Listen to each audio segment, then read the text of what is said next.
This is a brief introduction to a normal chemistry course and a brief discussion of the scientific method. Start with a discussion of what chemistry is. So its definition is the science that describes matter, its properties, the changes it undergoes, and the energy changes that accompany those processes. Matter, as mentioned in the definition, is anything that has mass and occupies space. And energy is the capacity to do work or to transfer heat. No discussion of chemistry would be complete without talking about the three common states of matter, those being solid, liquid, and gas. Noting on the diagram, the arrows indicate changes between those three states, which we call phase changes. Note the solid to gas phase change, although not that common. If a solid goes to form a gas, we call that sublimation, and if the gas turns around and forms a solid, we call that deposition. The liquid gas phase change, if the liquid is heated to become a gas, it boils. If you cool it off, it'll form a liquid, and we call that condensation. The solid liquid phase change, if you heat the solid, it will melt and become a liquid. If you cool the liquid off, it will freeze and become a solid.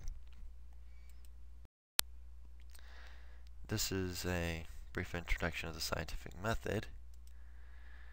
Scientific method is a process for experimentation that is used to explore observations and answer questions.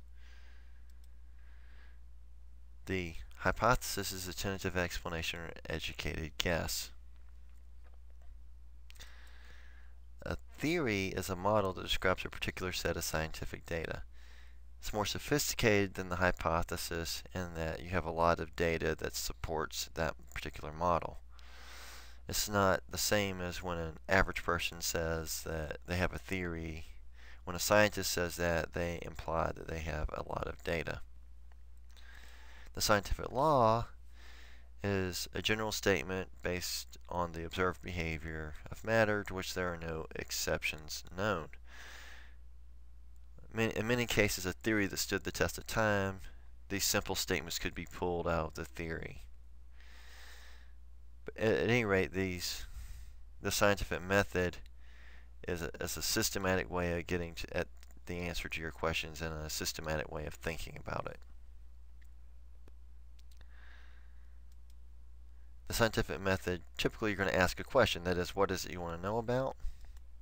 You're going to do your background research, figure out what's already known about your topic, and then you're going to construct your hypothesis. What is it that you think is going to happen? Remembering that's an educated guess. You don't have any information to support that at this point.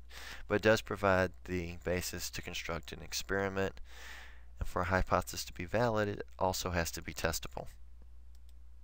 Then we're going to test that with the experiment that has been designed. Then we can analyze those results. If the hypothesis is proved false by the experiment, we want to construct a new hypothesis and then perhaps test again. If it's partially true, maybe some elements were false but others were true, we can then draw conclusions based on what was found to be true, or if the hypothesis was found to be true, we can then just draw our conclusions and perhaps come up with new hypotheses that we hadn't thought about before and construct new experiments and cycle that process. Some examples of some laws. Law of conservation of mass. That is, mass is neither gained nor lost in a chemical reaction or physical change. That is, you can't get something for nothing. That is, I can't produce mass out of nothingness, and I can't just throw the mass away into oblivion, never to be seen again. The law of conservation of energy is very similar, that in a chemical reaction or physical process, energy is neither created nor destroyed. It can be transferred from one form to another form, but not just thrown away or created from nothing. So those are two examples of scientific laws. Physical and chemical properties. A physical property, they're readily observable without chemically altering the substance, like the color, the size, the luster, how shiny it is, odor, density, melting point, boiling point. For example, I can tell you a shirt's blue without actually chemically altering the shirt. Chemical properties are only observable during a chemical reaction. For example, gasoline is flammable, but there's no way to prove that unless you actually burned it. So the resulting products are no longer gasoline. Primarily they're carbon dioxide and water. So let's determine whether these are physical properties or chemical properties. If something's toxic, is that physical or chemical? It's chemical because there's a lot of complicated biological reactions that do happen when something is toxic at a cellular level. If something's soluble in a particular solvent, for example water, that's a physical property because what's being dissolved retains its own properties as well as the solvent. If I dissolve something in water, I could evaporate that water and get my thing dissolved back. Melting point. Phase changes are physical properties. That is, if I boil water to produce water vapor, it's still water, it's just in a different form. Catalysis is a chemical property involved in a chemical reaction, usually makes the reaction occur more quickly or at a lower energy that you have to input, but it is a chemical property because it's intimately involved in chemical reactions and how fast they occur.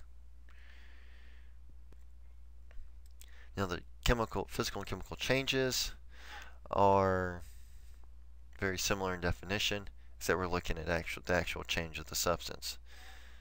Physical changes are those that do not result in the production of a new substance, whereas chemical changes or chemical reactions do in fact result in production of some other substance. So we'll determine whether the changes are physical and chemical. If I dissolve salt into water, I've still got salt, I've still got water, they're just mixed together, so that's physical. If I burn wood, the result is no longer wood, so chemical. If iron rusts, I form a nice layer of iron oxide, so that is chemical because the resulting product is no longer iron. If I rip paper, I've got two pieces of paper, but it's still paper, so that is physical. Intensive and extensive properties. These properties can be extensive if they depend on the amount of material involved, or intensive if they're totally independent of the amount of material involved. Properties like melting point, boiling point, density, color are intensive. That is, they don't change their value based on how much stuff you have. But things like mass and volume are extensive because if I have more stuff, I have more mass. If I have more stuff, I have more volume. So determine whether these properties are intensive or extensive. Weight, if I got more stuff, I have more weight, so extensive. Electrical conductivity, intensive. Copper wire, for example, will conduct electricity. It doesn't matter how much copper you have, it still conducts electricity. Temperature, intensive property. If I have 1 gallon of water versus 10 gallons of water at 25 degrees Celsius, the temperature does not depend on how much stuff you have, it's just what the temperature of the substance is. Heat of reaction, extensive. If I have more stuff, I will produce more heat. It's the difference between a campfire and a bonfire. I'm going to produce more heat off a bonfire because I'm burning more stuff. Elements, compounds, and mixtures. A pure substance is matter in which all the samples have identical composition and properties. These pure substances are elements and compounds. Elements are substances that cannot be decomposed simpler by ordinary chemical reaction. Atom is the smallest particle of that element that can have a stable, independent existence. Can you split the atom? Yes. But when you do, you have a series of subatomic particles. It's no longer an atom of that element. It's not that element anymore. Elements are the substances found on the periodic table as shown on the slide. If it's not on the periodic table, it's not an element. Elements are all given symbols. This list is certainly not all-inclusive. I would consult with your teacher concerning which elements and their symbols you would be required to memorize. But typically elements are 1 to 2 letters of the English name of the element. You can see these first 5 are 1 letter of the English name of the element: hydrogen, carbon, oxygen, nitrogen, and fluorine, all symbolized by the first letter of that element's name. But helium is He, aluminum is Al, neon is Ne, silicon is Si, chlorine is Cl, and they are all 2 letters of the English name for the element.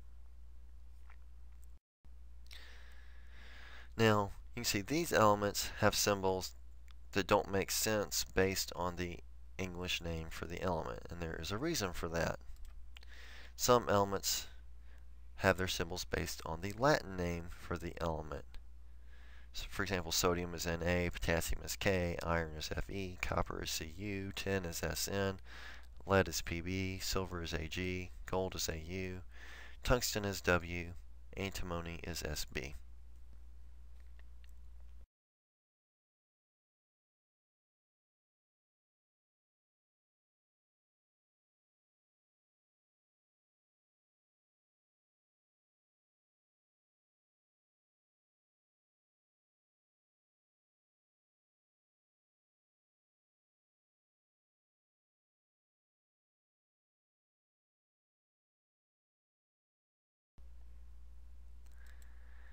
Now a mixture is 2 or more elements, but they're mixed together in some physical mixture and they don't chemically react with one another. If the matter is not uniform throughout, we say it is heterogeneous. If it's uniform throughout, it is homogeneous. So let's determine whether these are homogeneous mixtures, heterogeneous mixtures, elements, or compounds. Salt water.